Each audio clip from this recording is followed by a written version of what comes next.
Mahuva marketing યાર્ડની અંદર ખેડૂત આગેવાન ભરતસિંહ અને એમની સાથેની ટીમ દ્વારા જ્યારે રજૂઆતો કરવામાં આવી, જ્યારે ખેડૂતોને સાથે રાખી અને જ્યાં સુધી યોગ્ય ભાવ ન મળે ત્યાં સુધી માર્કેટિંગ યાર્ડ બંધ રાખવાની જે ખરેખર વાત કરવામાં આવી, ત્યારે ક્યાંક ને ક્યાંક અમુક ત્યાં સત્તાધીશો જે હતા એના દ્વારા જે ખેડૂતોને લૂંટી રહ્યા છે, જે ખેડૂતોનું શોષણ કરી રહ્યા છે અને જે ખેડૂતોના દુશ્મન છે, આ લોકો દ્વારા ખેડૂતોએ જ્યારે અવાજ ઉઠાવ્યો ત્યારે એમનાથી સહન ન થયું અને ક્યાંક ને ક્યાંક ખેડૂતોનો અવાજ દબાવવા માટે મોટી સંખ્યામાં પોલીસનો કાફલો ઉતારવામાં આવ્યો.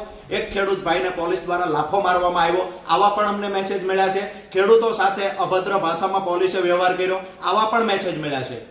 આજે સાંજે 4 વાગે ખેડૂત આગેવાનોની, ખેડૂતોની અને ત્યાં વેપારીની, એપીએમસીના પ્રમુખની, આ તમામની અત્યારે મીટિંગ છે. અપેક્ષા રાખીએ છીએ એક સુખદ સમાધાન થઈ જાય.